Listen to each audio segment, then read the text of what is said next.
Olá, crianças do quarto ano, espero que esteja tudo bem com vocês. A prof está aqui para passar mais algumas orientações das atividades dessa semana, 12 a 16 de abril.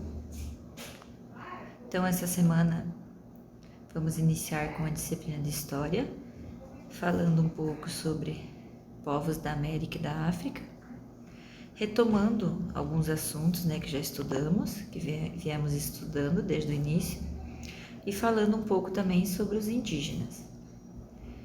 Número 1. Você sabe qual é a importância da terra para os povos indígenas? Leia o texto.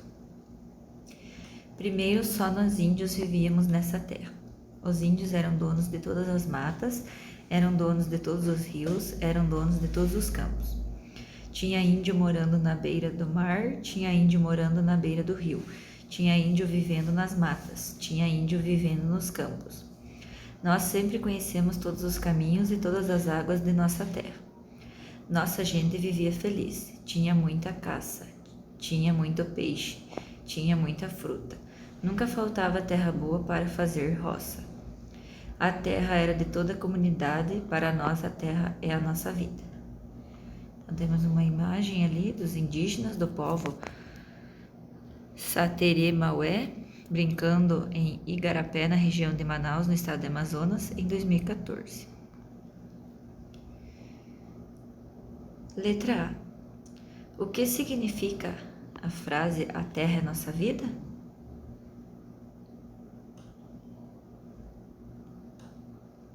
O Brasil indígena.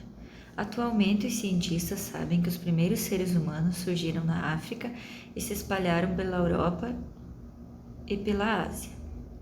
O que não se sabe ao certo é quando e como os seres humanos chegaram à América. Ainda há dúvidas se esses primeiros habitantes vieram da Ásia, pelo Estreito de Bering ou das ilhas do Oceano Pacífico em embarcações. Acredita-se que tenha sido por volta de 18 mil anos atrás, mas não tem nada comprovado, É o que eles acreditam. Esses grupos humanos se deslocaram em busca de alimentos, caça e boas terras.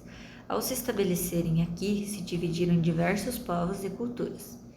Os indígenas que viviam no território que hoje compreende o Brasil, antes da chegada dos portugueses, eram descendentes desses povos que vieram em sucessivas migrações em diferentes épocas. Em 1500, quando os portugueses chegaram ao território que hoje forma o Brasil, encontraram diversos povos indígenas. Esses povos viviam em nações organizadas, cada uma com seus hábitos e sua língua. Historiadores afirmam que entre 3 milhões e 5 milhões de indígenas viviam aqui na época da chegada dos portugueses. Hoje, de acordo com o Censo Demográfico de 2010, há pouco mais de 896 mil indígenas no país. Então, aqui tem o que é o significado de censo demográfico.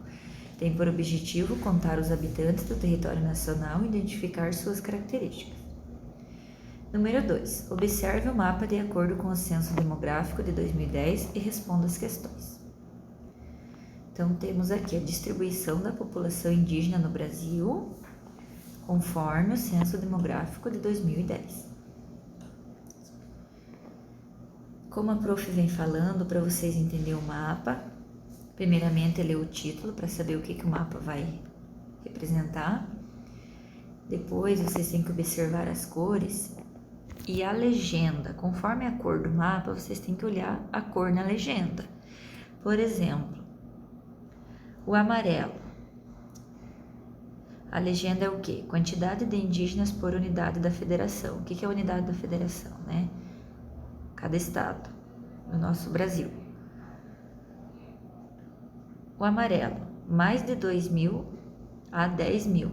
Então, aonde tem amarelo, tem esse total de quantidade de indígenas.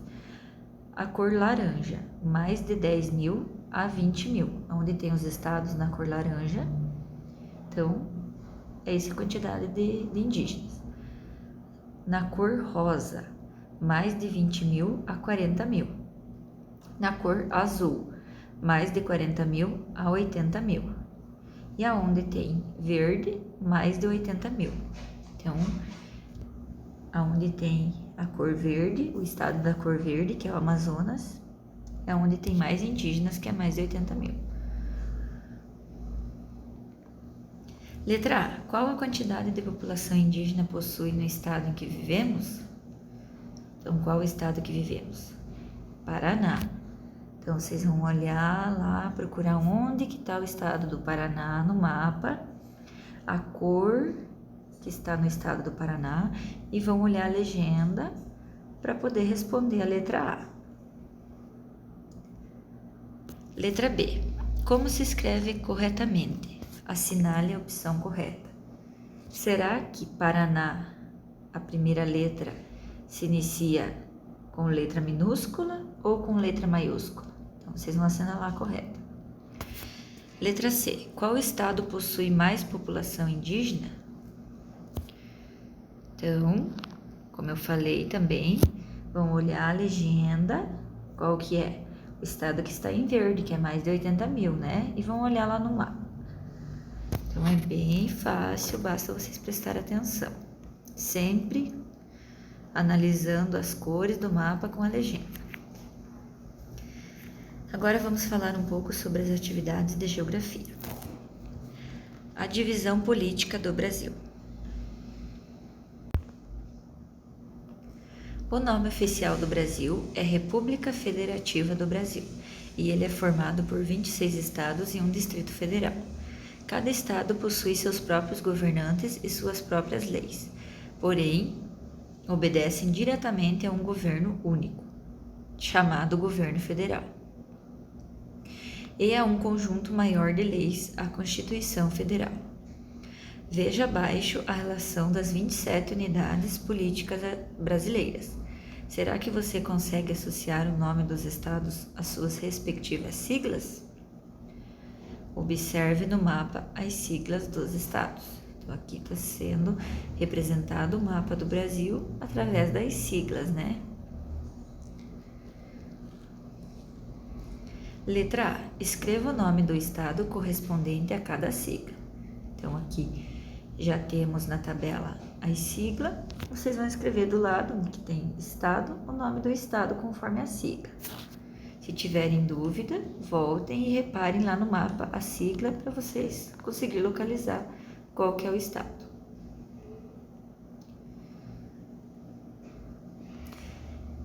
Então, aqui temos algumas definições, alguns significados, né? O que é um país? País é um território geograficamente delimitado e habitado por uma coletividade com história própria. O que é uma região?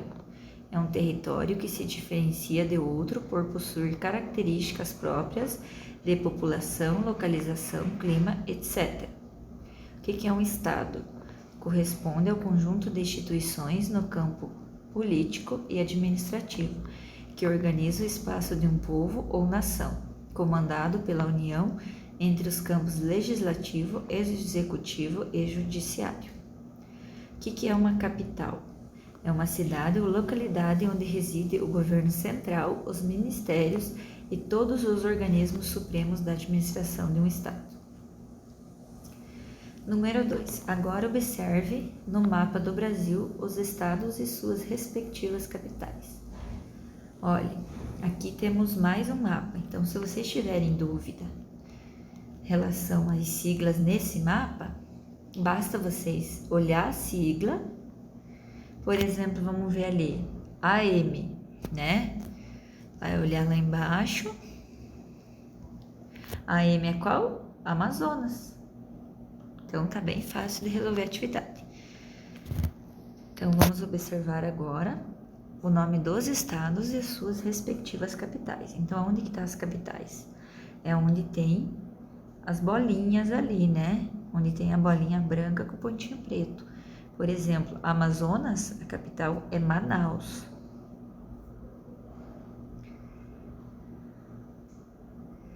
Aqui em Goiânia, não confundam, né? Em Goiás. Por quê? Porque a capital de Goiás é Goiânia. E Brasília, que está ali, é a capital do Brasil, que está no Distrito Federal. Então, basta vocês ir olhando, como eu falei, ó. Temos o Paraná. Qual que é a capital do Paraná? Curitiba. Sempre onde tem a bolinha branca com o pontinho preto é as capitais. E o escrito maior é o nome dos estados.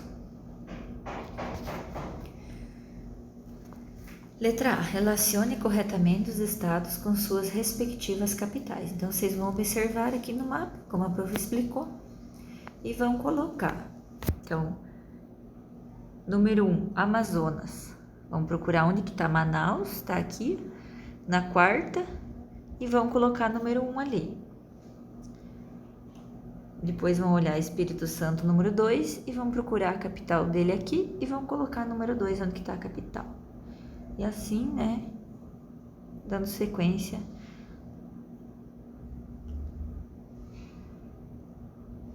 Agora vamos falar um pouco sobre a disciplina de ciências. Então, vamos falar sobre os movimentos da Terra essa semana. Já falamos um pouco sobre calendário, sobre Sol, sobre as sombras do Sol. Já falamos também sobre as fases da Lua, né? Na aula anterior também um pouco sobre as estações do ano. E agora vamos falar sobre movimentos da Terra. Você sabia que o planeta está sempre realizando movimentos? Confira aqui as características dos movimentos da Terra. O planeta Terra não permanece estático, realizando uma série de movimentos ao mesmo tempo, sendo que os mais conhecidos são o de rotação e o de translação. Então, aqui temos a imagem, movimento de rotação. O movimento de rotação consiste ao deslocamento da Terra em torno de seu próprio eixo, ou seja, ela realiza um movimento de 360 graus. Esse fenômeno é realizado de oeste para leste e seu tempo de duração é de 23 horas e 56 minutos. Então, esse é o movimento de rotação. Aqui temos essa imagem. A prof vai falar lá no final que a prof colocou um link lá. Vocês acessando aquele link vai dar acesso a essa atividade aqui, que vocês vão conseguir ver o movimento de rotação e translação. É bem legal. Então, acessem que vocês vão achar bem legal. A rotação é responsável pela alternância de dias e noites. Então, o movimento responsável pela alternância de dias e noites, lembre sempre, é o de rotação, pois durante esse movimento, uma parte do planeta está voltada para o Sol, recebendo raios solares dia, enquanto a outra parte fica oposta ao Sol, não recebendo raios solares noite.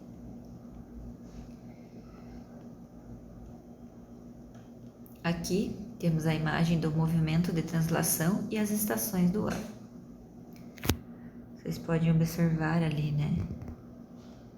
As estações do ano. O movimento de translação, responsável pela alternância dos anos, é caracterizado pelo deslocamento da Terra em torno do Sol. Ele é finalizado em aproximadamente 365 dias e 6 horas, que é equivalente a um ano, né?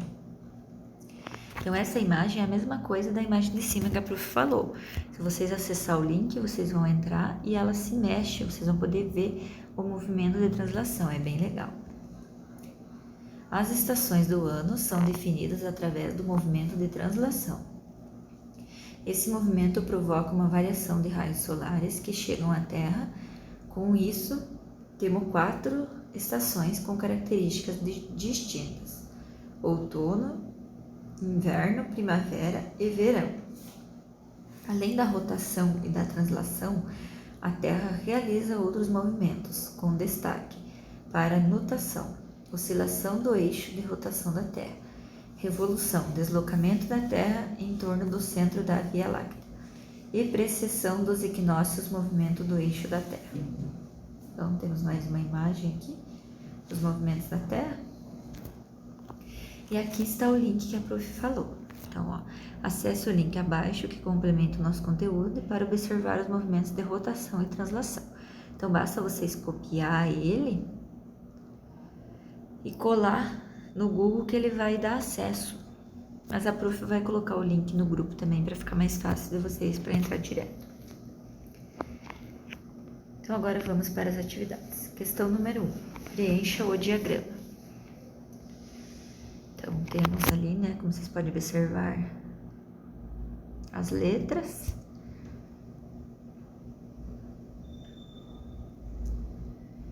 E aqui abaixo, vocês vão ler os enunciados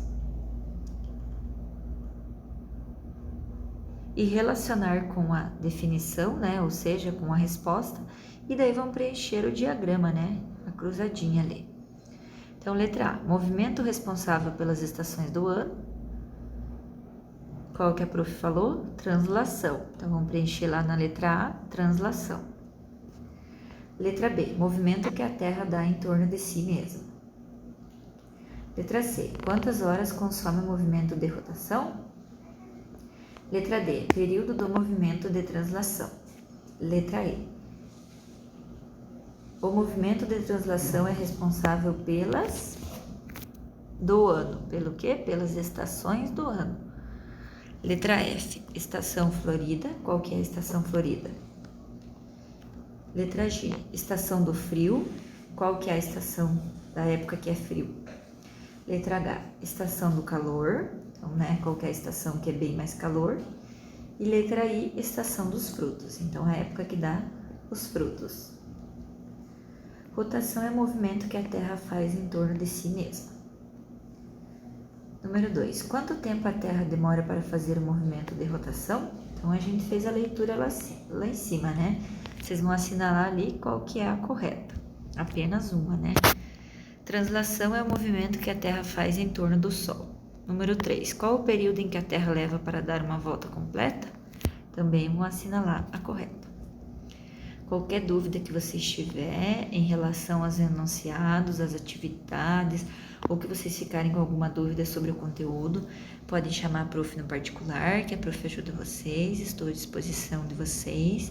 Bons estudos e boa semana a todos.